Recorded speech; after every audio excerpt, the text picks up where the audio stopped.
Hello, heroines, and welcome back to another wonderful interview. Today, I am bringing you Nancy Deutsch. Nancy and I have known each other for a little bit, and I wanted to bring her in because I think she can provide a different perspective on what to do, especially coming out of a divorce, if you have some financial choices to make, whether that is re-entering the workforce or going into business for yourself or whatever, because of how she approaches things. I think that can be enlightening for many of you. So, Nancy, how are you? I'm great. Thank you for having me on your for this In the awakened group. conversation. I know I have to give this thing a name. I keep talking about it, but I I was haven't like, given it a name yet. oh, I don't know what to call it. So, you know what? Let's just get started easy. Why don't you tell us who Nancy is? Sure, thank you. So I am actually a licensed clinical social worker for over 30 years and a certified hypnotherapist, and I'm an intuitive business expert. So I combine my counseling, my coaching, and my intuitive abilities. But when I'm talking about intuition, I'm talking about it from the psychological perspective because being a holistic psychotherapist is so much a part of who I am and where I've been. And so, but I also have been divorced myself. And so I can come, and I've had many, many women clients that have been going through a divorce or have been divorced that I have worked through the years as well. So I come from many perspectives when it comes to divorce. So, how did you make that journey? Kind of tell us a little bit about your story. Sure. How did you get to do what you do now? Okay, so my divorce was many, many years ago. And but I'm the kind of person that have always been into personal development. I at that point I would call myself, I've always been holistic, body, mind, emotion, spirit. I've always been beyond. And I thought my husband that I married, he said the right things, and and then what happened was I wanted to keep growing personally and spiritually, and he didn't want to go there with me. You And got bait and switched. yeah, he didn't want to go there with me. He was afraid and he was much into his ego, and that's, but here's the thing. What I realized is that it was a really powerful, important experience for me. And I will share with you that it was his name I kept, Deutsch, after the divorce because intuitively I was being guided to keep the name. So there were many reasons. It taught me important lessons, and when I got divorced, I had really gone from my parents' home into my husband's home. So, and I was also graduating from social worker school, so that kind of gives you a hint how long ago it was. But obviously, getting divorced is leaves this huge impression on your life. It's something that it's an experience that all of you will look back and you say, the most important thing I support you is what have you learned? What have you learned from this experience? How can you grow from, instead of blaming and shaming the other person, it's about learning to take responsibility. What was your part in it? What was their part? Now, my part was I was naive, and I didn't see red flags. And I was codependent, major codependent. And for those of you who may not know what codependent is, I really, like I said, I went from my parents' home into my husband's home. So I was depending on him. So that's my divorce story.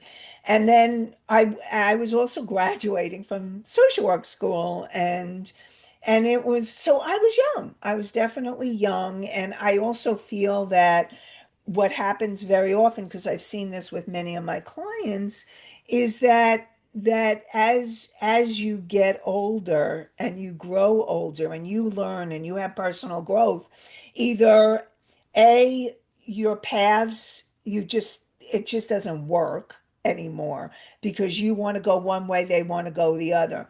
I've had clients where there was a lot of control and manipulation and they needed to leave for their mental health and sometimes even safety and emotional safety, physical safety.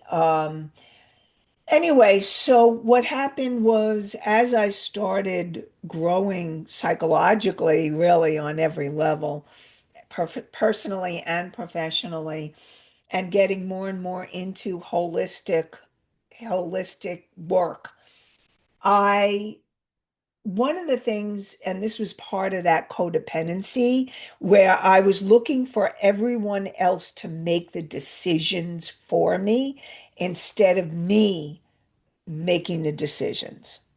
I didn't trust myself. I had all the the doubts, the all of that. And then what happened was I was through my personal spiritual growth, I had an aha moment. I was sitting in my living room, drinking my tea in the morning, and I like to take that morning time. Morning is a really important time. And all of a sudden I was like, oh my gosh, like I need to be making those decisions coming from that intuitive, that inner wise part of me that knows the answers. And then I started like tuning into myself for the answers, coming from that deeper, wiser part of me, and much better than depending on others outside of you. So, and then I started teaching it and I started working with my clients and I developed a whole system called the Intuition Advantage based on that. So that, I mean, I know that was a long, but I was trying to put it into a nutshell. No, that's okay because there's a lot that we can unpack in there. So, first, I'm curious, how has keeping the name of your former husband, how has that helped you in what you're doing today? So it's really interesting. When I was getting divorced, and I didn't even know. So I was listening to myself even back then, but I wasn't owning it. I wasn't aware because intuitively, I was really being guided very clearly to keep his name and not my Interesting. maiden name. And it felt what I was being guided was that the way that I am meant, because I always had a vision of serving and making a bigger difference on this planet. And the way that my soul wanted to come out was through become Deutsch, was being Nanci Deutsch. And as I shared with you, I changed Nancy from a Y to an I. And that is how I've needed to appear in the world out there. So that's kind of what happened. It's interesting that, you know, that intuition guided you so strongly. And Yes. you also, another question I want to ask you actually, listening to your story is, did you know yourself when you got married? It's really really funny because I knew myself to a certain degree in the sense that I was spiritual and holistic even before I got married. And I remember saying to him when we were dating, I said to him, I said, I'm into visualization because I don't know if you know the book Shakti Gawain's. Um, she had a book years. This is in the 80s, and create a visualization. And I'm like, I'm into that visualization stuff. And is that something you're into? And he's like, yeah, yeah, sure, sure. And he was so, through our marriage, it was like I was going into like spiritual. We would have couple friends, and me and the woman would go off and do our spiritual things, and him and them. And so it was just really interesting. Like you, I was still me then before I got married, but the way that I didn't realize was that I didn't get how codependent I was, how dependent, how scared. I mean, I was terrified of being on my own and making those decisions and being financially independent and all of those pieces. So there was a big dependency, and that's where my immaturity really was showing up. And I listened to what you're saying and I recognize myself in your story as well. Mm, And it's, I go back to what you were saying in that, this divorce is an opportunity it's a choice, right? We can choose to let it define us in a right, positive way, or we can choose to let it define us in a negative way. right, We can choose to live with the shame and the guilt and all of that, which is all a construct, right? There's like nothing there to feel guilty or be ashamed about. right. Or we can choose to say, okay, what was I supposed to learn from this? Just like any other experience in our Yes, life, it is yes, there to be a lesson. yes. So, Huge, huge lessons. Listen, I believe relationships are our greatest teachers. And agreed. those that are most difficult and most challenging can be our greatest teachers. Even if our ego does not like it, but our soul's like, oh yeah. But it's like, if I equate it to being in a corporate job Yeah. and you have a big project and the project goes smoothly to completion, is there any learning there? Mm, No. It's when you take a project and it goes all kinds of sideways, and yes. at the end you're like, okay, what can we do better, right? Yes. Relationships are the same thing. Yes. Yes. Big time. Big time. So, what were some of your biggest learnings from that time, from your divorce? So the biggest learning that I received was really, it was because what I realize is, and this is really important, um, when we come together, and this is psychological, Okay. okay, because I'm coming from my therapist background. when you when you come together in a relationship, and it doesn't only mean partnership, spouses, it could be Mm. friendships, it could be anybody in your life, there are unmet needs that you subconsciously, all right, I'll do my quick psych 101 just so that we're all on the same page. You have your conscious mind, which is those of you tuning in and listening to us. Congratulations, conscious mind of yours, because it empowers you to make those empowered decisions. Your subconscious mind is from the moment that you were conceived to present time, that has recorded every moment that you have been alive.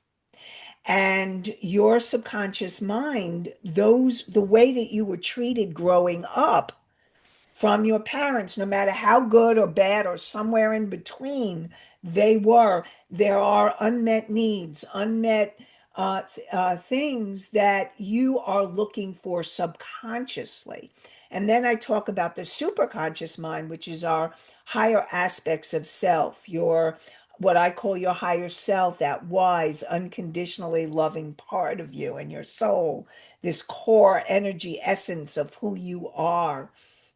And then you have your angels, guides, and universal forces of God, higher power, whatever you choose to call it. And so what happens is that for me, I really needed to get deeper into my own being. Like I was so I was dependent on my mother growing up, who was ended up my ex-husband was a combo of my mother and my father.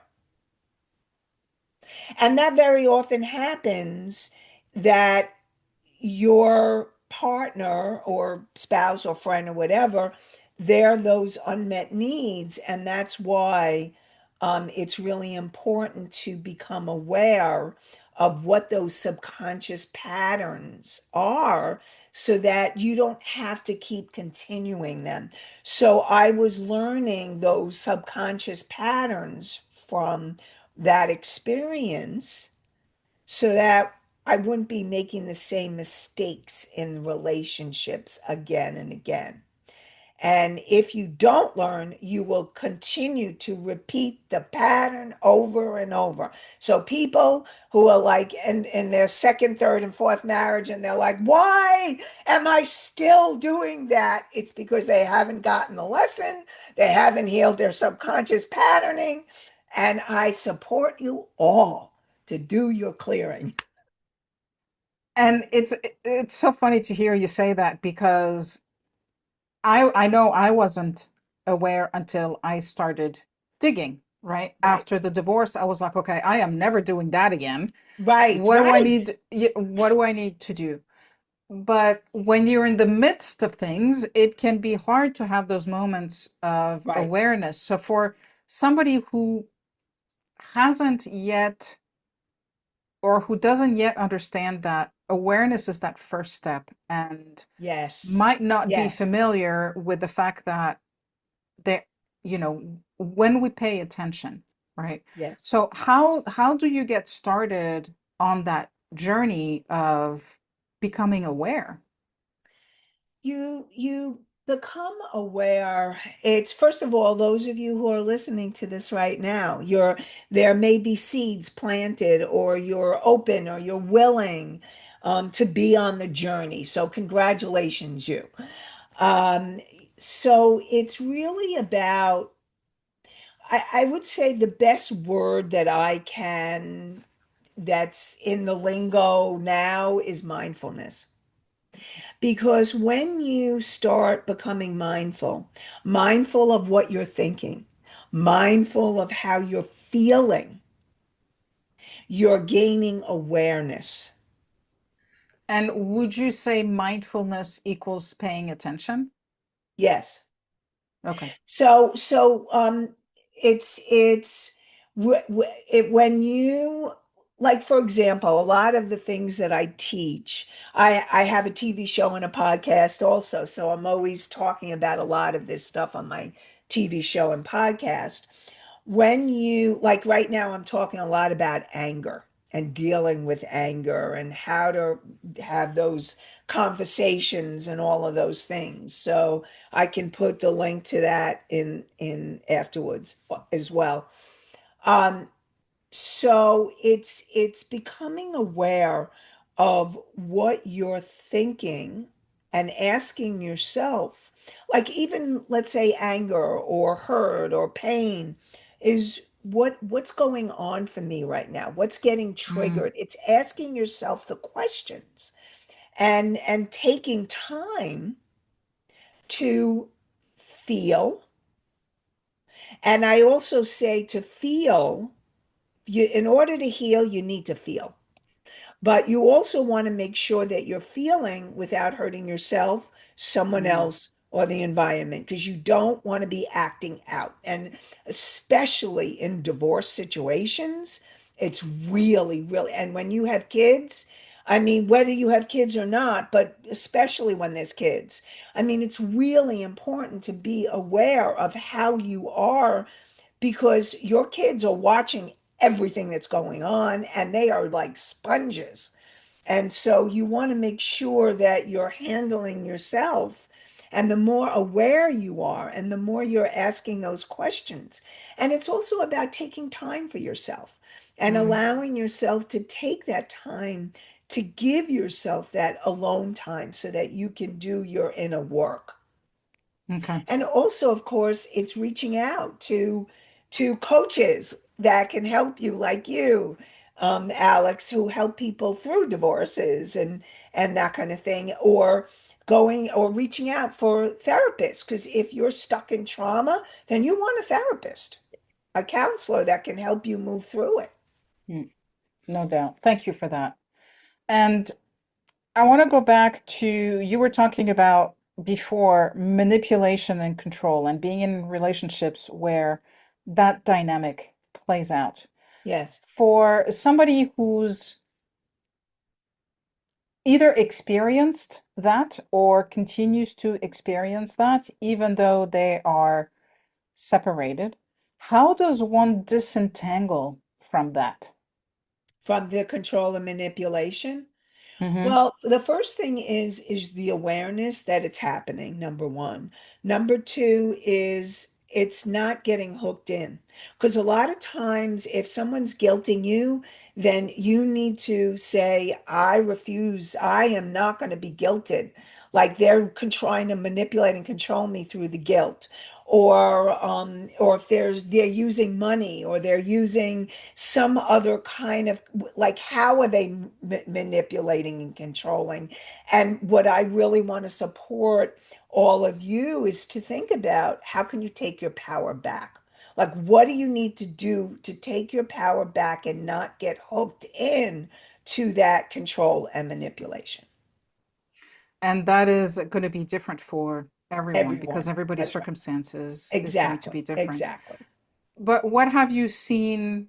How have you seen some women take their power back? Okay, so I mean, with me, for example, as I started, as I started getting more aware and more feeling more empowered, my brand is inspired and empowered living.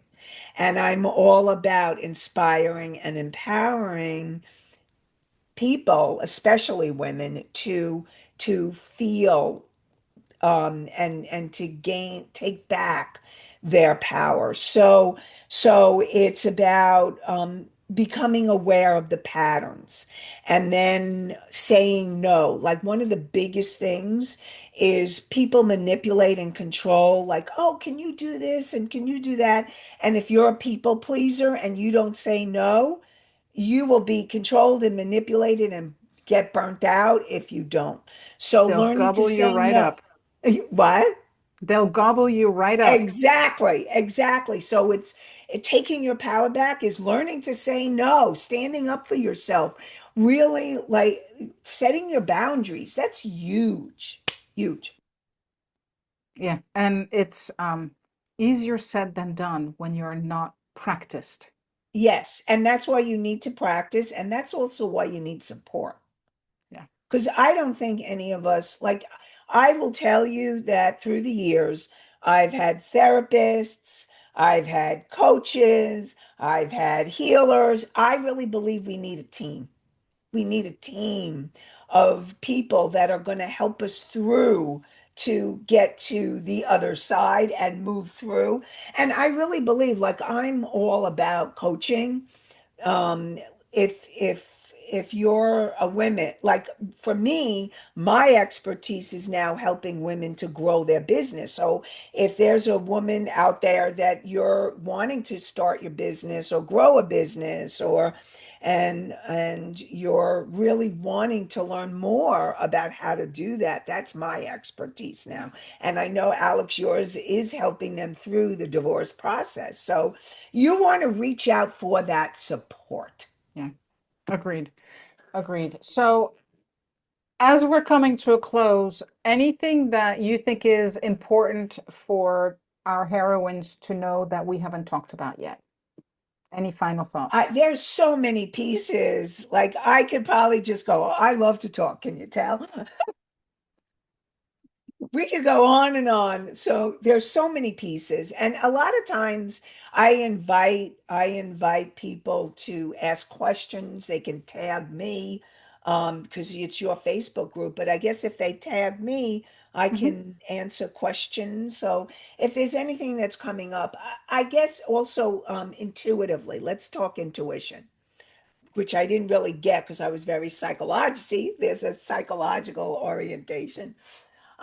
Intuitively, it's really helping in order to really tune into your intuition. It's being able to have that awareness. Awareness Mhm. is huge. And then you've got to clear the limiting beliefs and the emotions, because those limiting beliefs and emotions will block you from being able to get accurate answers. And so it's really important to do your work. And intuition gets blocked. Like you can't, if you're feeling really angry at someone you're separated from or getting a divorce from, and you need to make a decision, I am going to support you that you do your work to work through what needs to be worked through in order to get into the place where you can then be able to make that decision. And that's the difference between reacting and responding. Bingo. Yeah. I'm thinking I also have a meditation that I do to help with a PDF that helps people take it through the process. And Okay. I mean that it's clearing, making that connection to that sort more of your inner self, and then making that intuitive decision. So I wasn't planning on it, but as we're talking, I'm like, well, maybe that's something your women can use. That's up to you. I think definitely it would serve the women in the group. So, Nanci, I just want to say thank you so much for being here and for sharing your wisdom.